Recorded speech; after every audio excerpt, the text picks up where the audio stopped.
We begin tonight with the major deadline for all Americans. Today, April 18th, is the last day to file your federal income taxes. This year, it's 3 days later than the usual April 15th deadline. And Easter Monday is not a federal holiday, so it's important to have your return postmarked before midnight. The IRS is urging Americans to file their returns electronically because it is currently taking up to 6 months to process a paper return.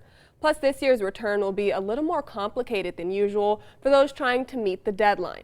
That's because of the need and to factor in child tax credit, the third stimulus check, and new rules about reporting income from cryptocurrency.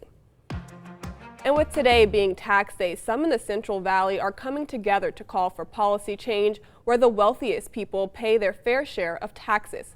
23 ABC's Vanya Patino spoke to members of the group and some economic experts about the movement and how viable it is. She joins us now at the Live Center to break it down. Vanya. That's right, Brianna. Well, in the U.S., we have a progressive tax system, meaning the more income you have, the higher tax rate you pay.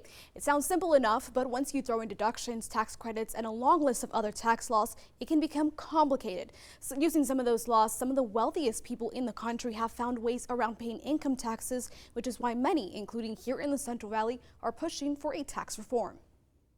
Me, as a working American, can pay my taxes. Millionaires and billionaires should not have loopholes where they cannot pay their fair share of taxes.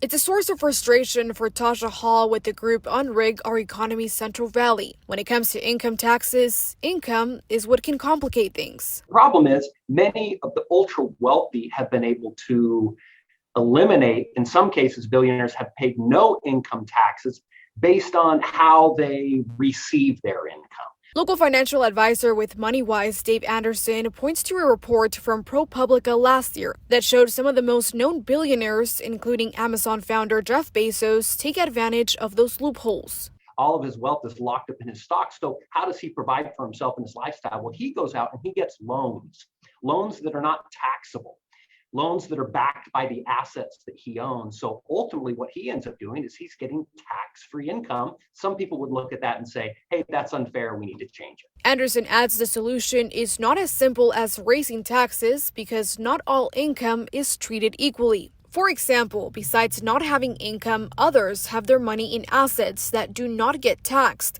while some have their money in capital gains, which is when you make money off of selling an asset like a stock and can be taxed depending on income. But, over the last few decades, the capital gains tax has been decreased. Erin Hegg, chair and professor of economics at CSUB, explains some people have proposed getting rid of an income tax and instead implementing a consumption tax. If there was a consumption tax, then those of us who consume less would pay less in taxes than those of us who consume more. He adds the argument to this is that the wealthier contribute to the economy by investing. Another idea, he says, is a flat tax, but that would usually hurt low-income people. In recent years, there have been multiple attempts to change the tax situation, but all have failed in Congress. And income inequality continuing to rise, that is not a good scenario for any country to be in. So we should all, regardless of which side of the aisle you're on, we should all be for doing something about that.